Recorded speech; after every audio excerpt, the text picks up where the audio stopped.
Okay, salamat Lord sa mga paggamit alang sa pagdaig sa tuang Ginoo.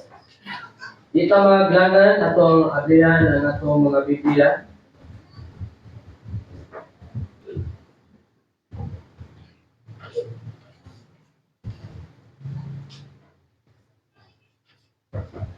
Atong ablihan diya sa Book of Psalms chapter 46.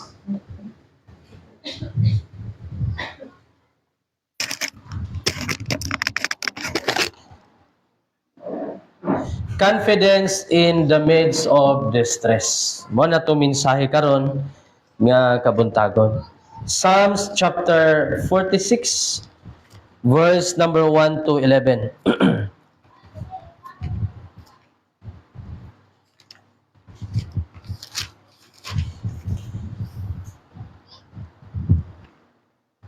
Ang Dios ang atong dalangpanan og kusog, usa ka dali kaayo nga tabang diha sa kasamok. Busa dili kita mahadlok bisan nga ang yuta paga balhinon mo na ang landslide ug bisan ang mga kabukiran paga dad-on ngadto sa taliwala sa dagat. Bisan nga ang katubigan niini magangulob og pagasamukon. Bisan nga ang kabukiran mauyog uban ang pagsoyla niini sela. Adunay usa ka suba ang kasapaan niini muhimo nga magmaya sa syudad sa Dios. Ang balaang dapit sa mga tabernakulo sa labing hataas. Ang Dios anas taliwala niya, siya dili matarog, ang Dios mutabang kaniya ug kana sa labing sayo. Atong iambak sa verse number 10. Paghilom og hibaluin nga ako Dios, ako bayawon diya sa mga pagano, ako pagabayawon diya sa yuta. Ang Ginoo sa mga panon uban kanato, ang Dios ni Jacob ang atong dangpanan sila. Now, ang mao nga mga bersikulo mga kaigsunan, mo nay mga prinsipyo nga gi-apply ni Haring David sa panahon nga anaa siya sa mga kalisod, sa panahon nga anaa siya sa mga sitwasyon nga diin murbag shake gayo ba. Pag-ingon niya sa verse number 1, God is our refuge and strength, a very present help in trouble. No? Ang Dios mga kaigsunan, usahay magpakahilom siya sa atong kinabuhi tungod kay gusto niya nga mahimutang dependent ngadto niya. No? Usahay ma-feel nato nga ang Dios nakigistorya, usahay ma-feel nato nga duol kita sa Dios.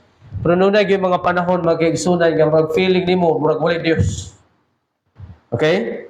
So confidence in the midst of distress.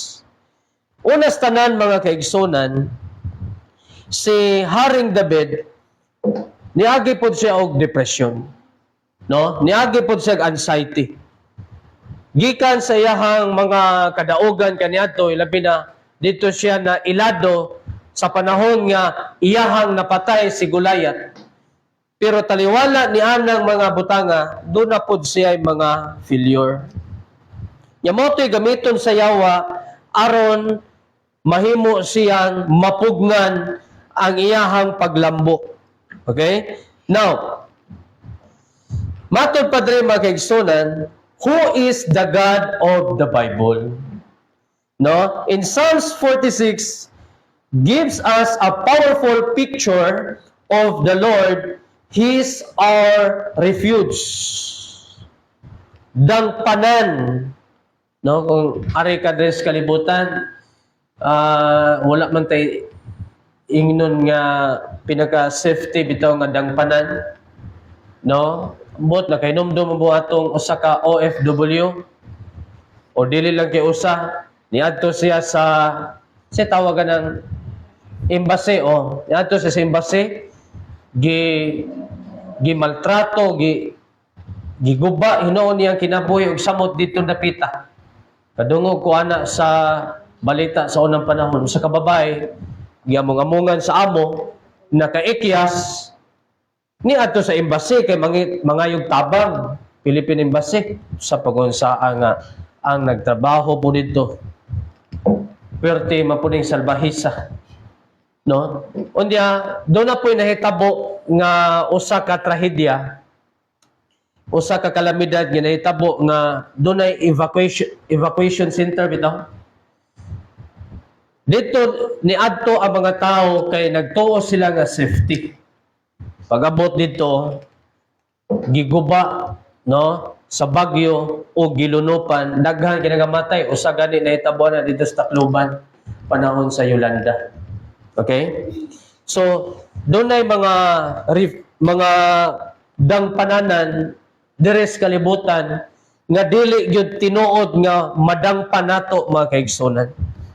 Bisan sa atong mga kaila, natay mga relatives, no, panahon sa mga emergencies. Mura bag mabutay sa muna nga ako tong sulayan kung takon si auntie, si uncle ana ba. Unya inig contact nimo, way effect. Oh, walay response. Makita nimo murag way interest sa imuhang kahintang nga nana ka sa emergency. Kanang panahon na mga kaigsunan, mura kag mahugno ba, no? Kanang naa kay gilauman pero lahi ang iyang gipakita panahon nga naa ka sa emergency. Pero ang Dios mga kaigsunan, God is our refuge. Kanus aman sa imong kinabuhi nga nahitabo nga misangpit ka sa Ginoo nga iya kang gibalibaran. No? Na siguro yung panahon nga miduol ka sa Dios pero feeling nimo murag walay katubagan ang imong pagampo. Na siguro yung panahon sa imong kinabuhi nga feeling nimo nga nisangpit, niluhod, niampo ka sa Ginoo pero walay tingog, no? Walay epekto ang imong gihimo. Pero niabot sa imong kinabuhi nga nakaingon ka nga pamaagi dito sa Ginoo. Kay karon doon ako'y naangkon nga panalangin gikan niya. No? Doon ay mga panahon nga ingon ana kay usahay manggod tungod sa kapuno na sa kagul-anan, kapuno na sa kabalakag, kahadlok sa imong unahon na kasing-kasing, dili na nimo mabantayan nga ang Dios naa sa imuhang kinabuhi.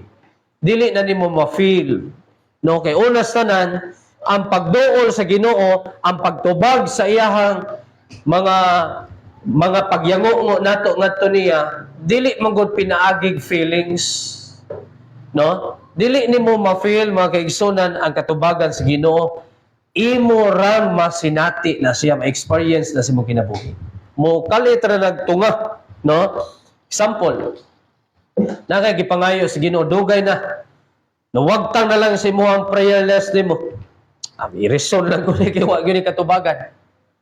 Pero pila ka mga tuig imong naangkon, makaingon na ka nga nagampo ni ko sa Ginoo ani. Oh. So wala na nimo giampo kay tan-aw nimo katubagan, pero gitubag gyud sa Ginoo. So God is our refuge, no? So Psalms 46 gives us a powerful picture of the Lord. He's our refuge, a place we can run, no? And then, He's our strength when we are weak. God is our refuge and strength. Kusog, no? Ang Dios, ang atong dangpanan o kusog. Duha gyud refuge and strength. Ngayon duha man. Kay kada magong panahon nga mangita kag kadangpan, nagkinahanglan ka og kusog. No? Naa sa imong kahimtang, naa sa imong sitwasyon nga mura og dili ka kompleto anang panahon na.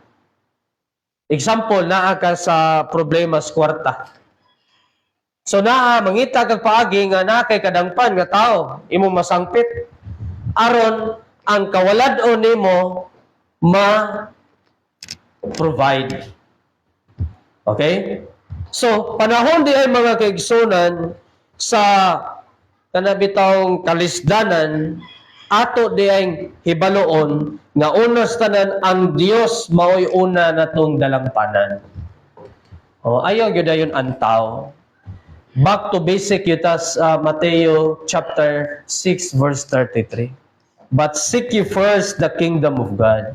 No? Ayaw palabia ang imong kahadlok, kabalaka, kaguol, apan mas angay din palabihon nato ang pagsangpit, ang pagampo, unas tanan. No? Kay prayer is seeking God's direction man. So kung diretso kas tao, nga giisip nimong pinakauna nimong dampanan, ma-failure ka, no? Kanang tawhana, lubagon sa Ginoo ang iyang kasing-kasing aron di mo hatag og response sa imuhang sitwasyon. Ma-discourage ka, yung kakabaloon sa iyahang sitwasyon pod. So lahi gyud nang ato unang i-apply ang Mateo 6:33 ug ang Proverbs chapter 3 verse number 5 to 6. Kay masinati nimo ang confident mga kaigsunan nga nagagikan sa Dios. No? Doon na may confident nga ginaapa sa tao niining kalibutan na. No? Natay gitawag og self-confident. Kanang self-confident mahitabo lang na siya kung prepared ka physically, naka sa good health. Pero kining gitawag og God's confident nga mahitabo sa kinabuhi sa tao bisan pag naa sa problema kawalad-on kalisod, no? Kumpiyansa lang gihapon siya, relax lang gihapon siya ngano man. God is our refuge and strength, no? And then dugang pa magigsunan, so He's our refuge, a place we can run to. He's our strength when we are weak. He's a very ready help in trouble. No? He is the God of Jacob, who is our stronghold. Verse number 7 and verse number 11. In these two verses, we also see the name Lord with small capitals, mga kaigsoon ang tanawa. Ato nga tagag pagtagad. Psalms chapter 46 verse number 7 o 11. 46. The Lord of hosts is with us. The God of Jacob is our refuge. Verse 11. The Lord of hosts is with us. The God of Jacob is our refuge. Si Jacob, mga kaigsunan, kung imong lantawon ang iyang kinabuhi, no, makaingon ka nga dili basta-basta nga klase nga tao. Pero bisan pa man sa iyang estado, gihimo gihapon niyang refuge ang Dios sa iyang kinabuhi. Wa siya magsalig kung unsa siya, giunsa siya sa Ginoo. Pero taliwala man sa iyang nasinati kung unsa siya sa iyahang kaugalingon, no, gihimo gihapon niyang dangpanan ang Dios sa iyang kinabuhi, mga kaigsunan. Okay? So, ikaduha, how can we know God in a personal way? Sao man nato pagkahibalo nga ang Dios, no, sa ato ang personal nga mga kasinatian sa atong kinabuhi. Una, spend time with Him. Mugahing yutag oras uban niya. Mugahing yutag oras sa pagpamalandong siya mga pulong. Mugahing yutag oras sa pag-ampo or sa pagdaig niya, no? Kana ba muhatag kag time aron mag-glorify nimo siya. Diya nimo mahibaluan, no, ang Dios sa imuhang personal sa imuhang kinabuhi. And then find out what He thinks by reading the Bible. Observe God's ways regarding your circumstances and those of others. And then, daghan ni mga kaigsunan, what are some sources of stress? No, the pressure of our modern environment, consequences of wrong decisions, striving against God, contending with circumstances, other people's unrealistic expectations, and then criticism from others. Now, how can we overcome this stress? Saan na to pag-overcome ang mga kalisdanan, ang mga kalisod, no? Sa verse number 10, Psalms chapter 46 verse number 10 says, "But still, and know that I am God, I will be exalted among the heathen, I will be exalted in the earth." No? Stop striving and know that I am God. In other words, stop attempting to fight life's battle on your own. Ayaw gyud pakigubat nga way labot ang Dios. No? Instead, choose to rest by trusting the Lord who daily bears our burden. Psalm 68 verse number 19. No, dapat yun ay mag-igsunan nga mahimutang musangpit yun kanunay, dili lang panahon sa kalisod, kundi panahon sa kayahay o kalisod man. Verse number 19, "Blessed be the Lord," no? Psalm 68 verse 19, "Blessed be the Lord who daily loadeth us with benefits." Nindutan nga verse eh. "Even the God of our salvation, Selah." No? Dalaygon ang Ginoo kinsa sa adlaw-adlaw nagalulan kanato og mga kaayuhan. Gigamit sa King James, "who daily loaded us with benefits." Kanunay nagabubo nato mga benepisyo. No? So unsaon man nato pag overcome ang mga distress, mga kaigsunan sa atong kinabuhi?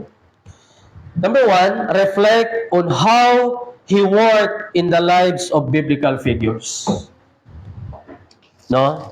Ato yung i-reflect, mga kaigsunan, kung giunsa sa Ginoo pagtrabaho sa atong kinabuhi diha sa biblikanhong mga kasinatian or iyahang mga pamaagi. And then, be transparent with the Father regarding how you really think and feel. Mahimutang transparent ba? Wala tay gitago atubangan sa Ginoo, wala tay gitago uban ang Dios, no? Kung giunsa niya paghatag sa mga kasulbaran sa atuang kinabuhi. Nya mahimutang wala tay sekreto ngadto niya. Dapat honest ta, mga kaigsunan. And then take time to listen to His voice speaking to your spirit. Sahay, kanabang mas mapuno ka sa kasamok kaysa mapuno ka sa kining gitawag og relax bitaw. Kung puno na kay sa kasamok imong unahon na, dapat mo relax gyud ka. No, kanang gingon sa Psalms 37, "Rest in the Lord." Kinahanglan gyud dita musandig, musalig sa Ginoo kay mo nay pamaagi nga makapahulay taniya, mga kaigsunan. Unya katapusan, be sure your idea of God aligns with the Bible's description of Him. No? Dapat di ay, mga kaigsunan, atong klarohon, sigurohon ang atong mga idea diya sa Ginoo nga na-align, no? Sa unsa may gisulti siya mga pulong. Dili kay kanabang mas nagpasulabi ang ato ang kaugalingong mga idea, unya nagasumpaki na hinuon sa kabubuton sa Ginoo sa iyang mga pulong. Dapat muhaon gyud, mga kaigsunan. Di ba? So, sa panahon sa mga kalisdanan, panahon sa mga kalisod, wala ilain nga itong kadangpan, mao ra gyud atong buhi nga Dios. Nga mo'y source, mo'y tinubdan sa kusog. Okay? Labi na karon daghang kay mga makapasamok sa itong una-huna, kalisod sa panimalay, no, kawaladon, naapay mga gubat nga tumadunggan, kaingon tong sa kani, dagatan nato ani. No, naapay mga balatian nga murag ni increase pagayo ang kaisog mga kaigsunan. So, daghang musod sa itong una-huna nga mga negatibo nga pwede makapadistress nato. Okay? Ang Dios magapanalangin sa mga pulong, magampo ta. Ginoong Dios, nga labing gamahanan, salamat amahan sa imong mga pulong, imong gitudlo kanamo. Naginaot kami Lord God, nga naghatag og kalig-on ang imong mga pulong sa mga kaugalingon. Labi na o Dios, nga labing gamahanan sa mga katawhan karon nga puno sa kasamok. Siguro Ginoo, wala pa'y Kristo nga naghari sila mga kasing-kasing. Mao nang wala sila insaktong dalangpanan o walay makahatag kanilang kusog sa pagsukol ni pag-overcome ni apan namo nga mga anak nimo. Ikaw nagahatag og assurance nga ikaw nahimo na mong refuge and strength sa mga kinabuhi. Salamat Ginoo sa pagpahinumdum nimo diining mga pulungan. Ang tanan dong himaya imo lamang sa pangalan ni Jesus. Amen. Tay balik sa to MC